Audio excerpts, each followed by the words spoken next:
अस्सलामु अलैकुम व रहमतुल्लाहि व बरकातुहु नहमदुहु व नसल्ली अला रसूलिहिल करीम अम्मा बअद अऊज़ु बिल्लाहि मिनश शैतानिर रजीम बिस्मिल्लाहिर रहमानिर रहीम फबिमा नक़दिहिम मीसाक़हुम व कुफ़्रिहिम बिआयातिल्लाहि व क़त्लिहिमुल अंबिया बिग़ैरि हक़्क़ व क़ौलिहिम क़ुलूबुना ग़ुल्फ़ बल तबअल्लाहु अलैहा बिकुफ्रिहिम वला युमिनूना इल्ला क़लीला व बिकुफ्रिहिम व क़ौलिहिम अला मरियम बुहतानन अज़ीमा व क़ौलिहिम इन्ना क़तलनल मसीह ईसा इब्न मरियम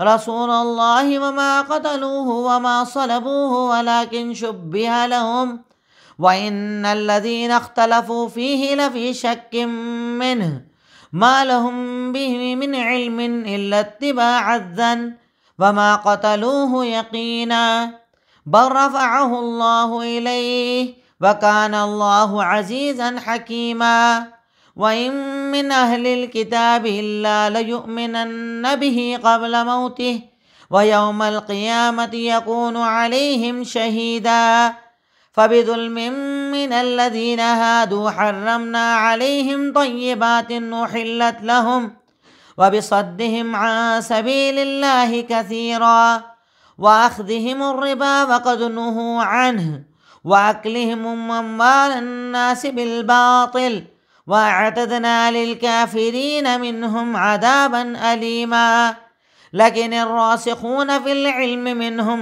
वल मुअमिनून युमिनून बिमा उन्ज़िला इलैक व मा उन्ज़िला मिन क़ब्लिक वल मुक़ीमीन अस्सलात वल मुअतून अज़्ज़कात वल मुमिनून बिल्लाहि वल यौमिल आखिर उलाइका सनुअतीहिम अजरन अज़ीमा। अल्हम्दुलिल्लाह, तदब्बुर कुरान की आज हमारी क्लास नंबर 107 है, जिसमें सूरह निसा की आयत नंबर 155 से 162 मैंने आपके सामने तिलावत की। कल की क्लास में अल्लाह रब्बुल आलमीन ने हमारे सामने आखिर में यहूदियों का तज़किरा किया कि अल्लाह रब्बुल आलमीन ने उन पर तूर पहाड़ को खड़ा कर दिया था ताकि वो वादों को पूरा करें, और अल्लाह रब्बुल आलमीन ने इस कौम पर अजाब को नाजिल किया था। अब आज की आयतों में अल्लाह रब्बुल आलमीन उन वजहों का जिक्र कर रहा है जिस वजह से अल्लाह रब्बुल आलमीन ने इस कौम को अजाब दिया। सबसे पहले आयत का तर्जुमा, अल्लाह ताला इरशाद फरमाता है फबिमा नक़दिहिम मीसाक़हुम व कुफ़्रिहिम बिआयातिल्लाह, तो उन लोगों का वादा तोड़ने की वजह से और अल्लाह की आयतों का इनकार करने की वजह से और अंबिया को बिना हक के कत्ल करने की वजह से अल्लाह ताला ने उन पर अजाब भेजे थे। तो ये उनके गुनाह थे कि वादों को तोड़ा करते थे, अल्लाह की आयतों का इनकार किया करते थे, अंबिया को कत्ल कर दिया करते थे और कहते थे कुलूबुना गुल्फ, हमारे दिलों पर तो पर्दा पड़ा हुआ है, हमारे दिलों पर एक पर्दा है, इसलिए हम ईमान नहीं लाते। अल्लाह जवाब देता है बल तबअल्लाहु अलैहा बिकुफ्रिहिम, पर्दा नहीं है, अल्लाह ताला ने तुम्हारे कुफ्र की वजह से तुम्हारे दिलों पर मोहर लगा दी है। यानी तुम इतने अल्लाह का इनकार करने वाले हो, इतने बड़े गुनहगार हो कि अल्लाह रब्बुल आलमीन ने तुम्हारे दिलों पर मोहर लगा दी है, इसलिए तुम जरा सा ईमान रखते हो, ईमान नहीं ला पाते, कबूल नहीं कर पाते। तुम्हारे गुनाह, तुम्हारी खताएं, तुम्हारी लग़ज़िशें, नबी के साथ तुम्हारी नाफरमानियों का यह नतीजा है कि रब्बुल आलमीन ने तुम्हारे दिलों पर मोहर लगा दी है। वह भी कुफ्रिहिम, अब अल्लाह ताला आगे इनके और गुनाहों का जिक्र कर रहा है और उनके कुफ्र की वजह से और हज़रत मरियम पर जो उन्होंने बहतान बांधा था उसकी वजह से कि आप जानते हैं हज़रत ईसा बिना वालिद के पैदा हुए। मरियम जब हमल से हुई तो यहूदी एतराज़ किया करते थे कि फ़लाँ फ़लाँ वो आदमी, इससे इन्होंने गलत ताल्लुकात कायम किए हैं, इस वजह से ये हमल से हो गई हैं। यानी हज़रत मरियम पर ये लोग बहतान तराशी करते थे, इस वजह से अल्लाह ने इन पर अजाब नाजिल किया। और उसके बाद अल्लाह ताला जिक्र करता है वक़ौलिहिम, और उनके जुमले की वजह से कि हमने हजरत ईसा बिन मरियम को कत्ल किया है जो अल्लाह के रसूल थे, अल्लाह उसका जवाब देता है वमा कतलूहु वमा सलबू, ना उन्होंने हजरत ईसा को कत्ल किया ना सूली पर चढ़ाया, बल्कि अल्लाह ताला ने उसे तशबीह दे दी थी, यानी किसी और शख्स को हजरत ईसा का चेहरा दे दिया था। वइन्नल लदीना इख्तलफू फी, और जो लोग हजरत ईसा के बारे में शक कर रहे हैं, शक में पड़े हैं, उनके पास कोई इल्म नहीं है, वो तो सिर्फ दिमागी बातें कर रहे हैं, उन्होंने उन्हें कत्ल नहीं किया। जो यहूदी बोलते हैं कि हमने हजरत ईसा को मार दिया, ये सब उनका अपना गुमान है, यकीन नहीं है, दलील नहीं है, सबूत नहीं है। अल्लाह ताला ने जो उनको मारने आया था उसी को हजरत ईसा का चेहरा दिया और आसमान की तरफ उठा लिया था। तो अल्लाह ताला जो उनके गुनाहों का तस्करा कर रहा है उसमें एक बड़ा गुनाह बता रहा है कि इन्होंने नबी को मारने तक की साजिश कर ली। उसके बाद अल्लाह ताला कहता है बर्रफ़अहुल्लाहु इलैहि, अल्लाह ताला ने तो उन्हें अपनी तरफ उठा लिया था। व काना अल्लाहु अज़ीज़न हकीमा, और अल्लाह ताला तो कुदरत वाला और हिकमत वाला है, वो चाहे तो जिंदा उठा ले, चाहे तो मौत दे, ये सब अल्लाह ताला का इख्तियार है। उसके बाद अल्लाह ताला कहता है वइम मिन अहलिल किताबि इल्ला लयुमिनुन बिही क़ब्ल मौती, और कोई अहले किताब नहीं पर मरने के पहले वो इस बात पर ईमान लाएगा, यानी इस बात का इनकार नहीं कर पाएगा कि हजरत ईसा जिंदा है, अल्लाह ताला ने उनको उठा लिया है, चाहे वो कितना शदीद हो, कितना सख्त हो अपने दीन के अंदर, पर मौत के पहले उसे इस बात पर ईमान रखना होगा कि अल्लाह ताला ने अपने नबी को आसमान पर जिंदा उठा लिया था। उसके बाद अल्लाह ताला कहता है, अल्लाह रब्बुल आलमीन इरशाद फरमाता है व यौमल क़ियामती यकूनु अलैहिम शहीदा, और क़यामत के दिन वो इन पर गवाह होंगे, यानी वो गवाही देंगे कि इन्होंने मुझे मारा नहीं था, अल्लाह ताला ने उठा लिया था। फ़बिज़ुल्मिन मिनल्लज़ीना हादू, अब उसके बाद अल्लाह ताला इन पर एक और चीज़ का जिक्र कर रहा है कि अल्लाह ताला ने यहूदियों पर बहुत सारी सख्तियों को रखा था, बहुत सारी शिद्दतों को रखा था, हलाल हराम के अहकामात को बड़ा शदीद इस कौम के ऊपर रखा था। उसकी वजह क्या है? फ़बिज़ुल्मिन मिनल्लज़ीना, ये जो लोग यानी जो लोग यहूदी हैं उनके जुल्म की वजह से हमने बहुत सारी पाकीज़ा चीज़ों को उन पर हराम कर दिया था जो उन पर हलाल थी, और अल्लाह के रास्ते से रोकने की वजह से, यानी ये लोग अल्लाह के दीन से लोगों को रोकते थे, जुल्म करते थे, इसलिए हमने बहुत सारी हलाल चीज़ों को भी इन पर हराम कर दिया था, शिद्दत डाल दी थी। जैसे हम लोग आज, अल्लाह ने हमारे लिए हर अच्छी चीज़ को, पाकीज़ा चीज़ को हलाल कर दिया, हर बुरी चीज़ को हराम कर दिया, पर अल्लाह ने यहूदियों पर बहुत सारी पाकीज़ा चीज़ों को भी हराम कर दिया था। क्या वजह? इनका जुल्म, ज्यादती, अल्लाह के रास्ते से रोकना, लोगों को परेशान करना। अल्लाह ने इस नतीजे में इस कौम पर इतनी सख्तियों को डाला कि रब्बुल आलमीन ने हलाल को भी इनके ऊपर हराम कर दिया था। और उसके आगे अल्लाह इनका गुनाह बताता है इनके सूदखोरी की वजह से, जबकि इनको मना किया गया है, और लोगों का माल बातिल तरीके से खाने की वजह से। यानी ये सब जो सख्तियां हमने रखी हैं वो इसलिए रखी है क्योंकि ये सूदखोर कौम है। आज भी यहूदियों में बड़ा सूद पाया जाता है। ये लोग लोगों के माल को बातिल तरीके से खाते हैं, झूठ बोलकर खाते हैं, गलत तिजारत करते हैं। इस वजह से अल्लाह रब्बुल आलमीन ने इन पर बहुत सारी हलाल चीज़ों को हराम कर दिया था।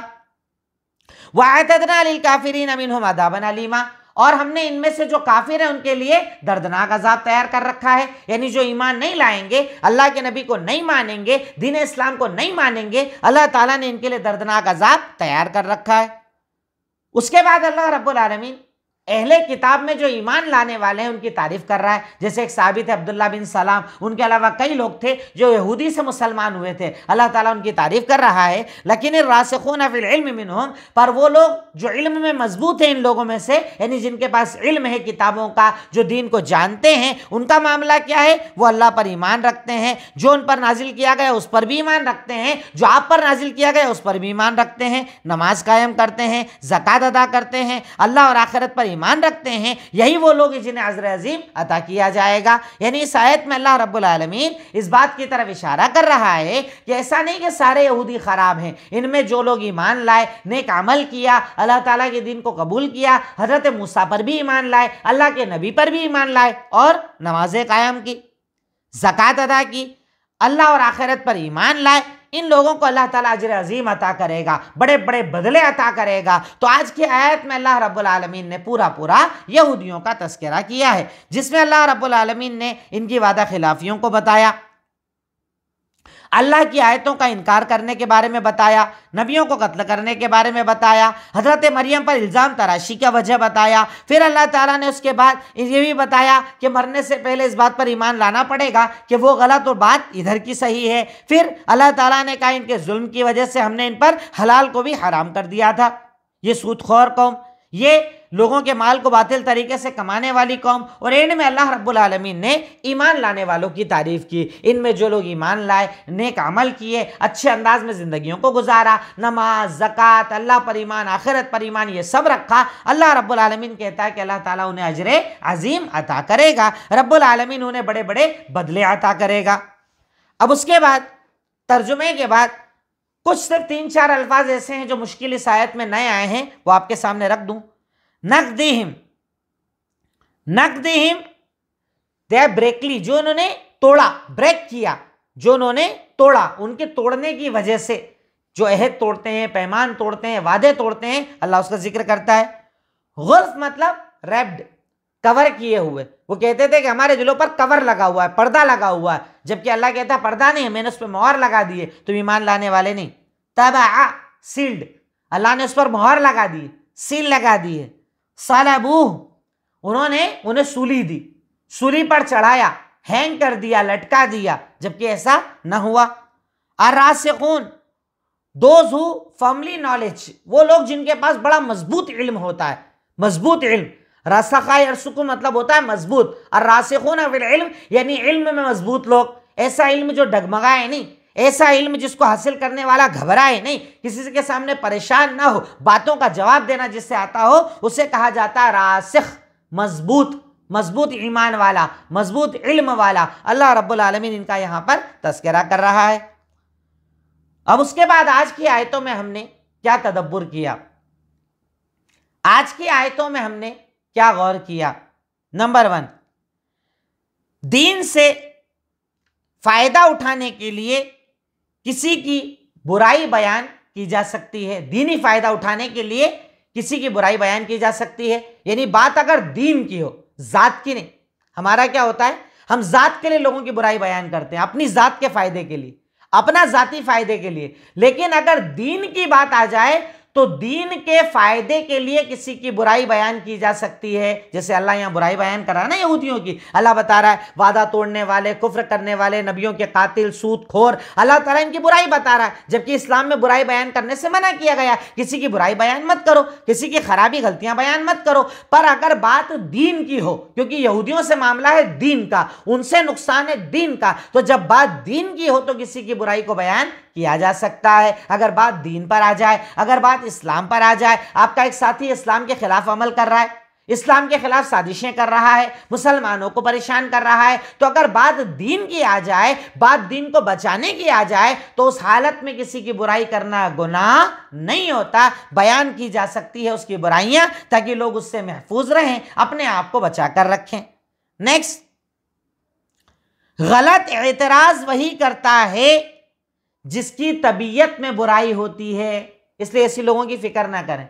यहूदी क्या करते थे, हजरत मरियम पर इल्जाम लगा रहे हैं, दीन पर इल्जाम लगा रहे हैं, हजरत ईसा पर इल्जाम लगा रहे हैं, कत्ल की साजिशें कर रहे हैं।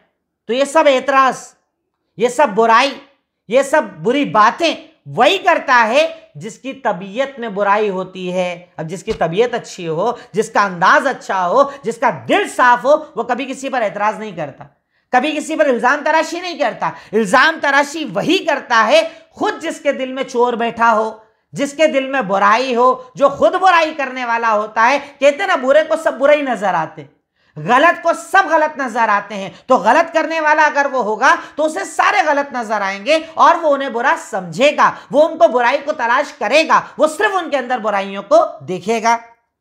नेक्स्ट, वादा तोड़ना, अहद पूरा ना करना गुनाह है, अल्लाह की नाराजगी वाला अमल है। आपने कोई वादा किया, किसी भी वादे को अल्लाह से किया, किसी भी वादे को बंदे से किया, वादा हमेशा पूरा करें।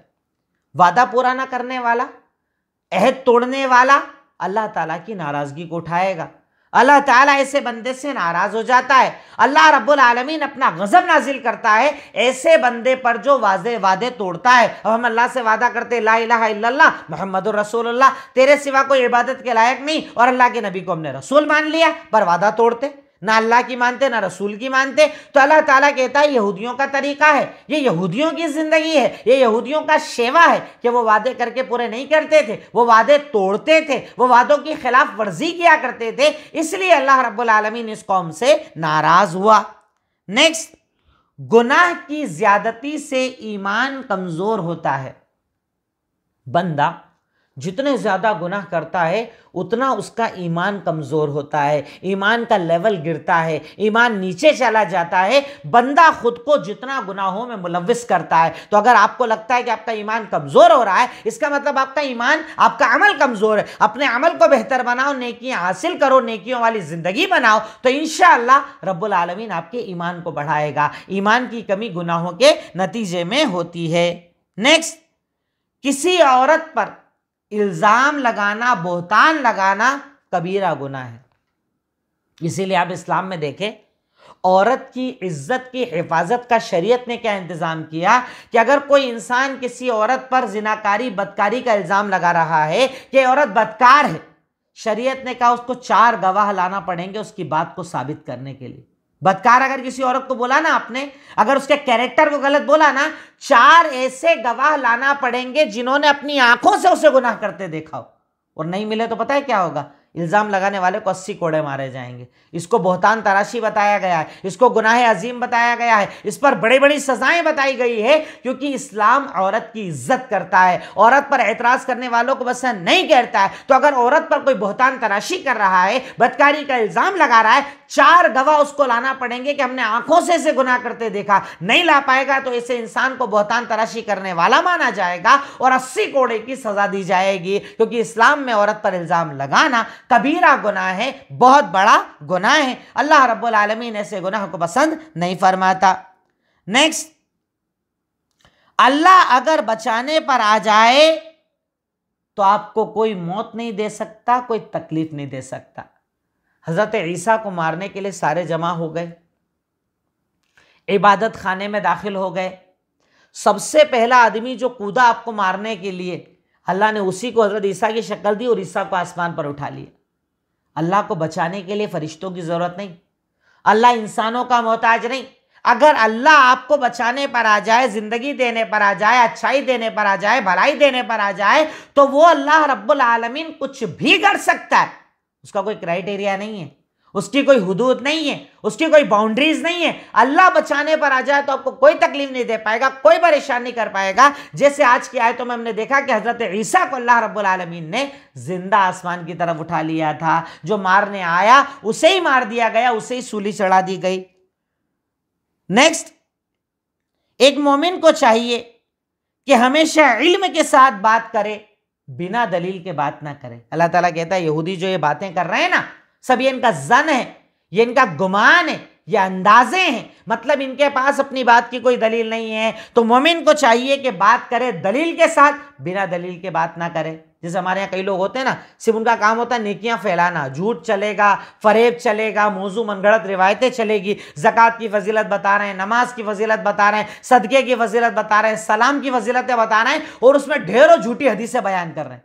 मोमिन का ये शेवा नहीं, मोमिन झूठ का सहारा नहीं लेता, मोमिन दलील से बात करता है। बिना दलील के बात मोमिन नहीं करता है। मोमिन की जिंदगी में कभी बिना दलील के बात नहीं होती है। तो मोमिन की जिंदगी वो कि दलीलों से बात करे। अल्लाह ताला कहता है यहूदियों का शेवा ये कि अपने अंदाजे से बात करते थे, अंदाजे से बातें पेश किया करते थे, और अल्लाह रब्बुल आलमीन ऐसी बातों को पसंद नहीं फरमाता।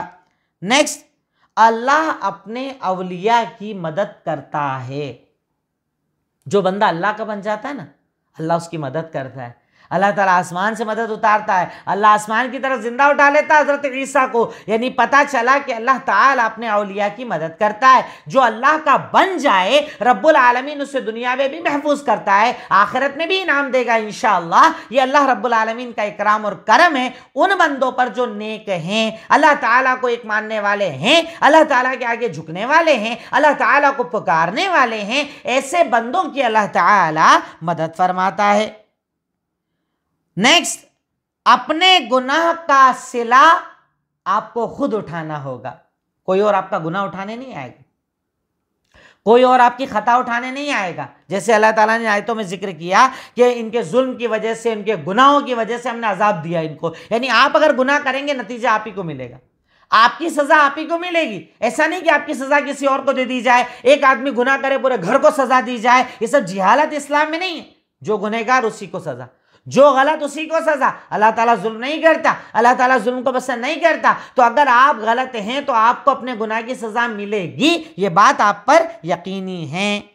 नेक्स्ट, अल्लाह रब्बुल आलमीन ने उम्मत मोहम्मद पर बड़ी नेमतें की कि अल्लाह ने हर पाकीज़ा चीज़ को हलाल किया और खबीस चीज़ को हराम किया। ये अल्लाह का इनाम है। वरना अल्लाह ताला कह रहा है ना कि हमने यहूदियों पर पाकीज़ा चीज़ों को भी हराम कर दिया था, सख्ती करने के लिए, शिद्दत के लिए। ये कौम मानती ही नहीं थी, नबी की बार बार नाफरमानी करती थी, नबियों को कत्ल करने की कोशिशें करती थी। तो अल्लाह रब्बुल आलमीन इस कौम से ऐसा नाराज़ हुआ कि रब्बुल आलमीन ने हलाल को भी हराम कर दिया, पर हम पर किया। हम पर तो हर पाकीज़ा चीज़ को हलाल कर दिया, हर बुरी चीज़ को हराम कर दिया। तो हमें इस मामले में अल्लाह ताला का शुक्रिया भी अदा करना चाहिए कि अल्लाह ताला तेरा करम, तेरा एहसान कि तूने हर पाकीज़ा चीज़ को हमारे ऊपर हलाल किया है, पाकीज़ा चीज़ों से हमें फ़ायदा उठाने का हुक्म दिया है। इस पर हम तेरा शुक्र अदा करते हैं। नेक्स्ट, इस्लाम में सूद की हर शक्ल हराम है। लो, दो, लिखो, गारंटी दो, मेडिक्लेम लो, इंश्योरेंस लो, पॉलिसीज लो, किसी भी तरीके से अगर सूद है वो इस्लाम में हराम। सूद की कोई शक्ल जायज नहीं है, सूद की कोई गली नहीं है, सूद को हलाल करने का कोई रास्ता नहीं है। अल्लाह ताला ने सूद को हर हाल में हराम करार दिया है। सूद हराम था, हराम है, हराम रहेगा। पर आज पूरी उम्मत सूद में घिरी हुई है। मकान का लोन, दुकान का लोन, गाड़ी का loan, education loan, gold loan, हर किस्म का लोन चल रहा है। और उसके बाद कहते क्या है, मामला इतने अलग है, हम जाएं कहाँ, हमारी मदद करेगा कौन? तो क्या अल्लाह ताला ने तुझ पर फर्ज किया है कि मरने के पहले तेरे खुद की दुकान होना चाहिए, तेरे खुद का घर होना चाहिए, तेरे पास कार होना चाहिए? इसका सवाल नहीं करेगा। अल्लाह ताला सवाल करेगा कि हलाल खाया कि हराम खाया। खुद को सूद से बचाओ, सूद के हर जरिए से बचाओ, सूद के हर कारोबार से खुद को बचाओ, क्योंकि अल्लाह ताला ने सूद को हर हाल में हराम करार दिया है। अल्लाह ताला सूद को पसंद नहीं फरमाता। नेक्स्ट, मोमिन कभी किसी को धोखा देकर माल नहीं कमाता। अल्लाह ताला कहता, यहूदी क्या करते थे? धोखा देकर माल कमाते थे। जो आज हमारे यहाँ होता है ना, मिलावट के धंधे, 2 नंबर के बिजनेस, चीज क्या है उसे क्या बताकर बेचना, कंपनियों की चीजों को सेकंड और थर्ड के अंदर चलाना, उसी नाम की ब्रांडिंग को बेचना, ये धोखे का कारोबार इस्लाम नहीं करता, मुसलमान नहीं करता। मुसलमान किसी को धोखा नहीं देता। जब चीज बेचता है तो बता कर देता है ये चीज ऐसी है, इसमें ये कमी है, ये अच्छाई है, सब क्लियर करके देता है। कभी हराम तरीके से रिस्क नहीं कमाता, धोखा देकर रिस्क नहीं कमाता, धोखे का कारोबार नहीं करता, क्योंकि अल्लाह रब्बुल आलमीन धोखे को पसंद नहीं फरमाता है। अल्लाह ताला को धोखा देने वाले पसंद नहीं है। धोखे से माल कमाया हुआ आप कितने दिन कमा लेंगे, कितने दिन खा लेंगे? अल्लाह रब्बुल आलमीन धोखे के कारोबार को पसंद नहीं फरमाता। नेक्स्ट, इंसान जितना इल्म हासिल करता है उतना हराम से बचता है। जितना इल्म हासिल करोगे, अल्लाह ताला कह रहा है ना कि इल्म में जो रासिख लोग होते हैं वो ऐसा नहीं करते। तो इल्म में जितने मजबूत रहोगे, जितना ज्यादा इल्म दीन हासिल करोगे, दीन के इल्म के लिए जितनी ज्यादा मेहनत करोगे, अल्लाह रब्बुल आलमीन उतना ज्यादा आपकी जिंदगी में बरकत देगा, आपको हराम से बचाएगा, आपको हलाल पर बाकी रखेगा, आपको बुराई से बचा कर रखेगा, जितना आप खुद को हराम से बचाओगे। नेक्स्ट, नमाज की अहमियत पता चली कि अल्लाह नमाज को कितना पसंद करता है। अल्लाह ने यहाँ पर क्या बताया कि सिवाय वो लोग जो उनमें से ईमान लाए, और उसकी खासियतें क्या बता रहा है अल्लाह रब्बुल आलमीन? वल मुकीमीन अस्सलाह, नमाजों को कायम करने वाले, बाजमात नमाज अदा करने वाले, मस्जिदों में जाकर जमात से नमाज पढ़ने वाले, कज़ा हो जाए तो घर में इबादत करने वाले, पर कभी नमाज को ना छोड़ने वाले, नमाजों को कायम करने वाले। और दूसरी एक अहम चीज़ यहाँ पर यह भी पता चलती है कि मर्दों की नमाज जमात से ही होगी। वल मुकीमीन सलाह, एक साथ अल्लाह ने जमा का सेगा इस्तेमाल किया, यानी नमाज जमात से ही होती है, अलग अलग नहीं होती। मर्द बहुत मजबूरी में अलग नमाज पढ़ता है, वरना अलग नमाज नहीं होती है। नमाज जब भी पढ़ेगा जमात से पढ़ेगा, जमात से ही नमाज होती है। मर्द की नमाज बिना जमात के नहीं होती। जब भी वो नमाज पढ़ता है जमात के साथ नमाज पढ़ता है, जमात से नमाज अदा करता है, क्योंकि ये मोमिन का शेवा और मोमिन का तरीका है कि वो नमाज जब अदा करता है तरीके से अदा करता है, और अल्लाह रब्बुल आलमीन ऐसी ही नमाज को पसंद फरमाता है। नेक्स्ट, आखिरत पर ईमान की अहमियत पता चली। अल्लाह ताला कह रहा है ना इस आयत में कि वो लोग नमाज कायम करते हैं, ज़कात अदा करते हैं, अल्लाह और आखिरत पर ईमान रखते हैं। आखिरत क्या है? आपकी मौत से लेकर तो जन्नत, अल्लाह का दीदार, सब आखिरत। मरने के बाद कब्र का हिसाब किताब नजर आता है, फरिश्ते नजर आते हैं, अजाब नजर आता है, पर मोमिन ईमान रखता है। पुल सिरात नजर आता है, पर मोमिन ईमान रखता है। मैदान महशर नजर आता है, पर मोमिन ईमान रखता है। जन्नत जहन्नम नजर आती है, पर मोमिन ईमान रखता है, क्योंकि मोमिन अपने ईमान को बड़ा मजबूत मानता है। इतना मजबूत ईमान मानता है कि वो हर हाल में हर चीज पर ईमान रखता है। नजर आए ना आए, समझ में आए ना आए, दिमाग में आए ना आए, पर बंदा मोमिन अपनी जिंदगी वो बनाता है जो अल्लाह पसंद फरमाता है, जो अल्लाह रब्बुल आलमीन पसंद फरमाता है। जिस जिंदगी को अल्लाह ताला ने कबूल किया है, मोमिन उसको अपनी जिंदगी बनाता है। तो अल्लाह रब्बुल आलमीन ने इन आयात में हमें यह भी बताया कि इस्लाम में आखिरत की बड़ी अहमियत है। और अलग से मेरा एक टॉपिक मौजूद है, आखिरत पर ईमान के फायदे। आखिरत के बहुत सारे फायदे। आखिरत पर बंदा जितना ईमान रखता है, उसकी दुनिया इतनी ज्यादा आसान हो जाती है, दुनिया की तकलीफें हल्की नजर आती है, दुनिया की तंगियां कम नजर आती है, अच्छाई भलाई नजर आती है, जब बंदा मोमिन सही मायनों में आखिरत पर ईमान रखता है। और हमें मजबूत ईमान आखिरत पर रखना चाहिए। आखिरी पॉइंट है हमारा अमल। आज की आयत में हम क्या अमल कर सकते हैं, क्या अमल को अपनी जिंदगी बना सकते हैं। नंबर 1, अल्लाह से दुआ करो कि अल्लाह आपके दिल को नर्म कर दे। अल्लाह ने यहाँ पर कहा ना कि अल्लाह ताला जब किसी कौम से नाराज होता है, उसके दिल पर मोहर लगा देता है। अल्लाह से दुआ करो, अल्लाह हमारे दिल पर मोहर मत लगाना, हमें इतना गुनहगार मत बनाना, हमें इतना खताकार मत बनाना, हमें इतना लगदिश करने वाला मत बनाना। यानी बंदे को चाहिए कि अल्लाह ताला से दुआ करे कि अल्लाह ताला उसके दिल में नरमी को डाले। नेक्स्ट, यहूदियों के गुनाहों को घर में बैठाकर बयान करें। पिछली आयत में सूरह बकरा में अल्लाह ताला ने तफसील के साथ यहूदियों का जिक्र किया। ये करते ये करते ये करते, दीन को बदलते, आयतों को बदलते, अमीरों का अलग फैसला करते, गरीबों का अलग करते, वादे तोड़ते, नबियों को कत्ल करते, नबियों को परेशान करते। आपको चाहिए कि यहूदियों के इन वाक़यात का जिक्र करें, अपने बच्चों को तालीम दें, अपने बच्चे को दीन सिखाएं, और दीन के साथ साथ ये सारी तालीमात उन्हें पहुँचा कर बताएं कि अल्लाह रब्बुल आलमीन किस दीन का हमें हुक्म देता है। नेक्स्ट, उलमा की तरफ से दिफा करो। अल्लाह ताला यहाँ पर उलमा का तो मकाम बता रहा है कि जिनके पास इल्म रासिख होता है ना, वो लोग अमल करते हैं। तो जितनी अल्लाह ने आपको ताकत दी है, अगर आपके यहाँ पर अल्लाह रब्बुल आलमीन ने आपको ये मौका इनायत फरमाया है कि आप स्टडी करते हैं, तो यहूदियों के गुनाहों को अलग अलग कॉपीज़ में लिखिए, उनको देखिए और ख़ुद को ऐसे गुनाहों से बचाइए। और अगर उलमा से अल्लाह रब्बुल आलमीन ने आपको मौका दिया है, रब्तो ज़ब्त दिया है, उलमा की इज़्ज़त कीजिए, इल्म वालों की इज्जत कीजिए, इल्म वालों की कदर कीजिए, क्योंकि इल्म वाले आपकी भी हिफाजत करेंगे, आपके नस्लों की भी हिफाजत करेंगे, आपकी नस्लों को हराम से बचाएंगे, आपकी नस्लों को दीन सिखाएंगे। इसलिए उलमा की इज्जत करें, उलमा से दिल लगाएं, उलमा से मोहब्बत करें, उलमा से अपने रब्तो ज़ब्त को बहुत ज़्यादा मजबूत करें।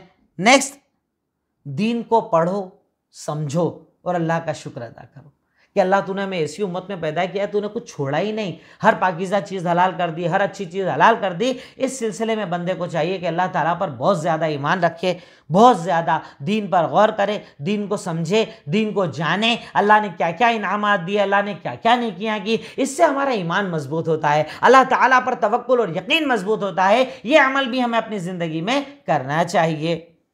तकरीबन इन्हीं बातों पर हमारी आज की आयत का तर्जुमा, मुश्किल अल्फाज, तदब्बुर और अमल मुकम्मल होता है। अल्लाह ताला से मैं दुआ करता हूँ, ए इलाही मौला रब्बुल आलमीन खालिक मालिक रहमान रहीम, तो गफ़ूर है, तो गफ़्फ़ार, तो रहमान है, तो रहीम, तो अव्वल, तो आखिर, तो ज़ाहिर, तो बातिन। ए अल्लाह, तो मैं कहने सुनने से ज़्यादा अमल की तौफ़ीक़ अता फरमा, कुरान से मोहब्बत की तौफ़ीक़ अता फरमा, कुरान को समझने की तौफ़ीक़ अता फरमा, कुरान को ज़िंदगी बनाने की तौफ़ीक़ अता फरमा। व आखिरु दावाना अनिल हम्दुलिल्लाहि रब्बिल आलमीन। अस्सलामु अलैकुम व रहमतुल्लाहि व बरकातुहू।